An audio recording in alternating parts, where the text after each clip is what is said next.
Oli ku There is Still Hope, channel y'essuubi. Tukwagala nnyo gwali ku mukutu gwa There is Still Hope, ali ku There is Still Hope 2. Eje n'emikutu emirala mwebale kutugoberera. Kitundu kyaffe kyakumeka kyakutaano. Twali twabasiibudde naye tukomyewo. Tubasiibulire ddala bulungi nnyo. Olunaku tuliwunzike. Kama tukwebaza era twaniza omwoyo omutukuvu atulungamye okuyita mu Kristo Yesu omwana wa Katonda omwana tusabidde. Amina. Kale lero tugendeko ku worship house. Ewa mukwano gwaffe Pastor Wilson Bugembe. Pastor Bugembe agamba lwaki busa mu muchojja bwaleeta abayaaye mu kanisa. Buli kaseera. Achaleeta abayaaye mu kanisa. Ebigamba jangase nga bwoli. Ate ekirala mbumwe abagamba nti aleeta abayaaye mu kyaki. Ate mwe abali waasi Muli bubi. era zinga abadde asobola batembulizako kamera ze waati mwali guddewo n'ekiko. Muli bubi nnyo bana. Kitegedde agambye buli nnyumba erina ebizibu byayo. Kakati mumuleke ekizibu kya worship house kyakuleeta abayaaye mu kyaki. Nammwe mulina ekyammwe. Akubate mwogera. Dagwadde mukola ki? Mwogera musirise. Musirise. Bale manyi nti otegeera ekizibu. Awo oba okifunira eddagala. Kifunira solution. Kuba oba olina omuze gw'okola ne bakugaana ogutegera n'oseka ng'okyagukola. Kati awo kiba kifuuse kitundutundu. Ku bulamu bwo.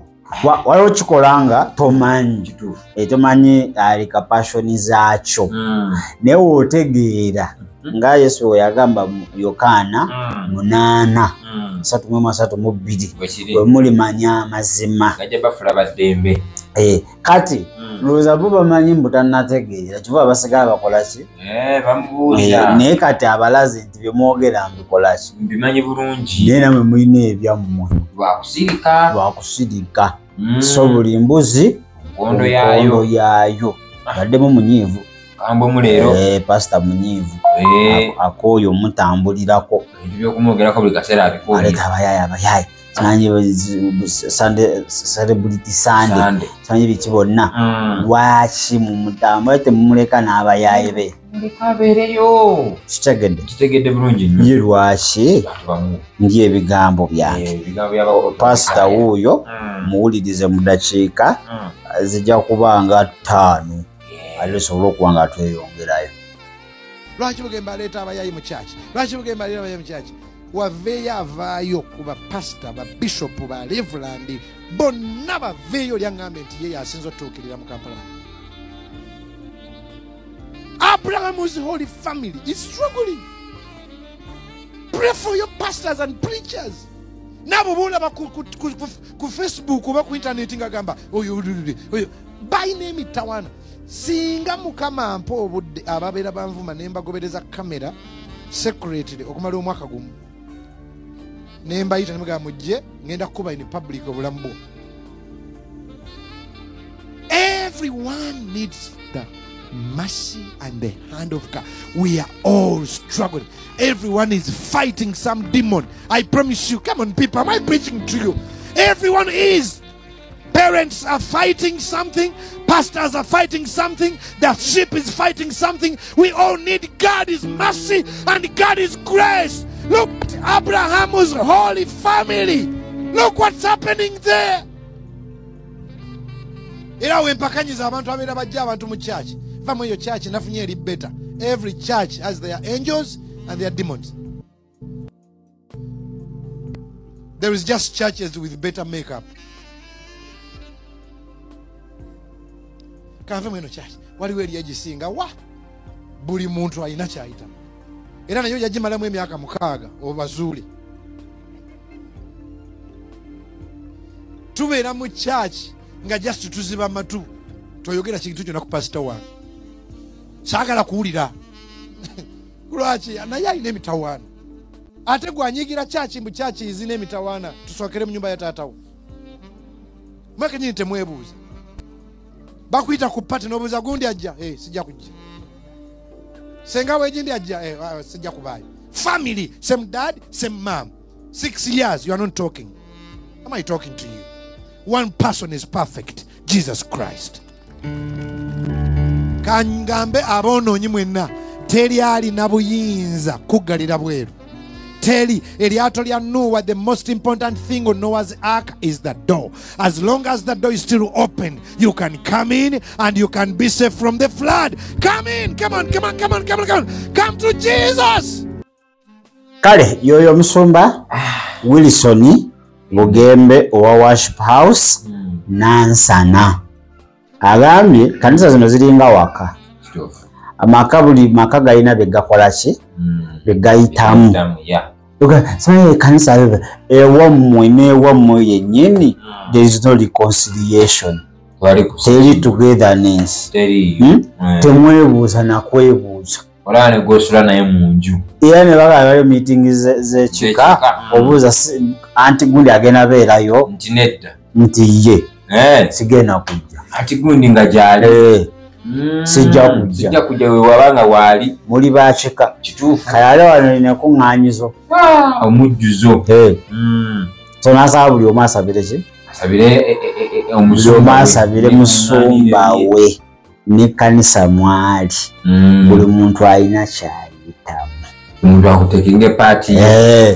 ayogedde mu maturity ey'abakulu ayogedde mu maturity ey'abakulu lwakuba nti ze kinasoose nakyo otegeera ekintu kite ddala ba celebrity oba otegeera unless ng'agamba tanategeera ki mazima naye aba agategeera nti ba celebrity balina kujja they attend you preach to them si kubawa they preach to the saints abo bali obuzibu tebagaana bantu kola ki tosolagaana muntu kuyingira kanisa ne waba musamize nga zze tolina buyinza bumugana kuyingira muki bwekiri naye ate omusamize tasobola kuva eri nomuwabuka zindaalo agenda agamba kyekanisa omusajja yakugamba nti engeri emu yokeri bweti gyayinza okumuwa akazinda kujja ng'agenda kwatula Kristo naye omwembu musamize wakubayo akayemba tuyimbireyo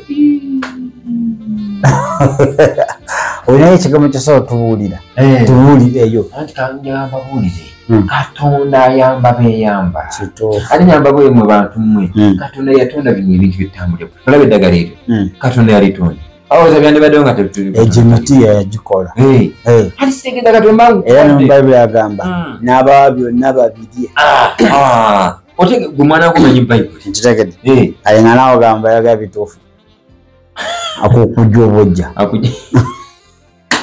abajobozeza abaali mu kujobojja okitegedde nkitegeera so waliwo truth ne fact truth ge mazima fact bye byefaananyirizanga the truth is tebalina kuweebwa platform kwogera eri abakkiriza ago ge mazima the fact is balina okujja mu bajje naye amazima gasigale ki gasigalenga mazima batuule bawulirize paka kukigeera ekisaanidde ndi kati asobola okwogera eri ekisibo kiringa kuleeta musege n'ogugamba ekisibo kikyo nange beerawo sooka oyogereko n'endiga ezo olabe ozibuuzeeko ozinyumize ettale ng'ewali awalungi tufaanaganya tuli be bamu kamanayo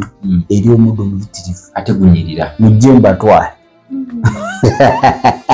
ogenda okuddamu amagezi okitegere endigo era zigamba nti guno omusege gubalya kituufu so ne pasita kyayogera kituufu bayibayo teri kanisa etalina challenge empitirivu naye ka challenge eyo omugifunira eddagala nga mugisootinga nga enda awo nga ekyo nga kivaawo ng'ekirala kijjawo ekito like that naye tokisanga kyaki nga eri at least terina kigiyugumya eri awo buli amala ekyo teyo teriiyo era agambye the only perfect man is Christ naye Matayo 5:48 akugamba atya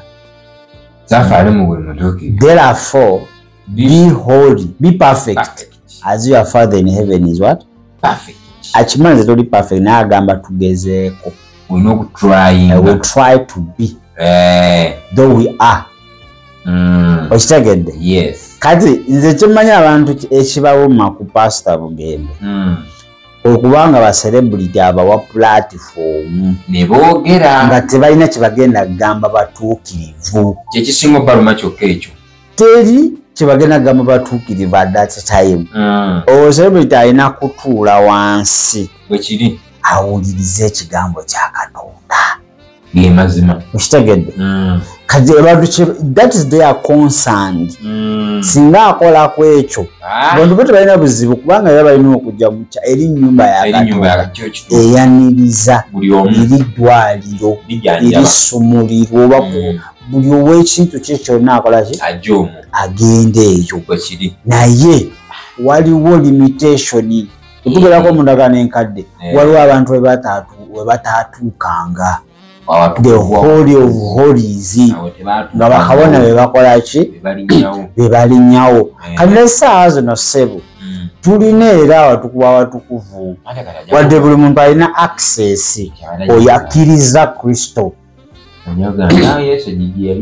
anti eri yakola ki yamukkiriza n'abaana balize anti tebanamukkiriza naye bali mu nyumba ya Katonda mwebali naye omuddu taba naki nase mu nyumba ya mukama we nenga kitundu mwabeera mwakola ki naye waliwo watatuuka abagezi bokka ate binalada okulaga omuddu oba omukozi abeera kitundu ku nyumba bwe kiri yagisiimula yakola ki naye waliwo watatuuka ng'ate omwana atuukawo. Kisobokera ddala era ate bwe kiri. Okitegedde? Ng'omwana ne walinga tomubuuza ate gwe oyagala ki? Muki? Mwana. Naye ye n'owulira ani oyo oyagala ki? Wano twakugamba olina kukoma wali. Kiki ky'oyagala? Kiki? Era naye abeera eno. Ani nze ogamba ki? Andi kakati esente zamukene wali. Anko nyingire. Gwoliko ekishamu ku mutwe. Naye ogatta bulungi. Naye ani nze service yingira. Walumenye dda. Tuula.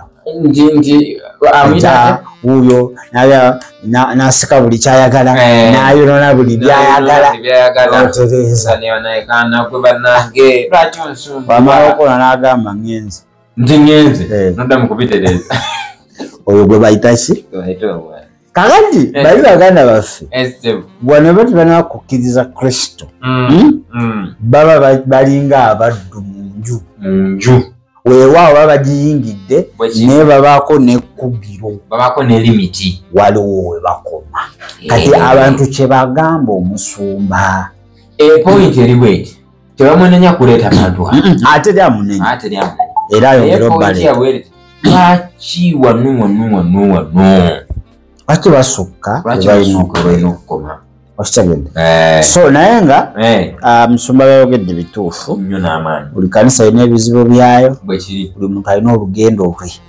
lwayitamu nga walukunyumiza mugamba afande zawate naalisaliiseewo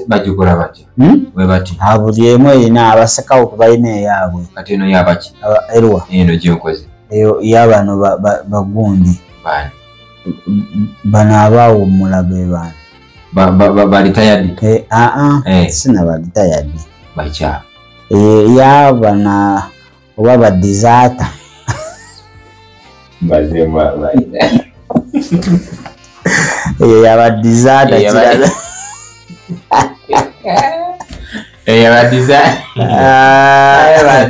yabadizata so yoyo musumba Wilson Bugembe abadde addamu abadde bamubuuze n'abasumba abamu abadde bagamba kyakola si kirungi yalaba kiki kirungi namwe muyambu bye mukola byatasobola kukola nga musirise nga mubikola tabanyega kati naye byakola mutasobola kukola mumuleke embuzi nkondo yayo buli mbizzi mu bbuca buli mbizzi ku minzaani yaayo mukalayi yaayo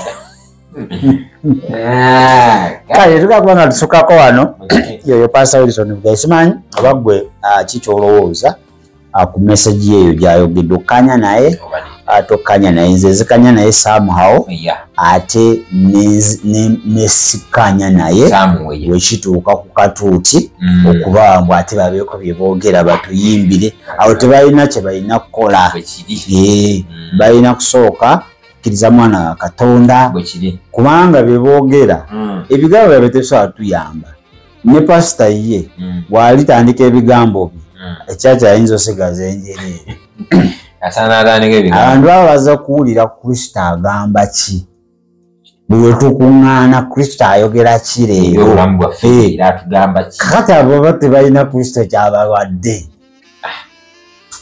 baba tebanabakulemberwa mwoyo wa Katonda naye bagenda kujja n'ebintu byabwe awo pasito manyi naffe Katonda tumutegeera Yesu yeebazibwe nebawa obudde ne bakola kya ebyo nedda nze ate mama wange mulokole ze pasita nange God namukkiriza jjajja ankooneramu yakoonamu dda sitampu era singa si yeye singa siri kweno levo kitegedde pasita kitegedde bakyalimu gye muli aya batugeze muteetala bonita binti agamba naye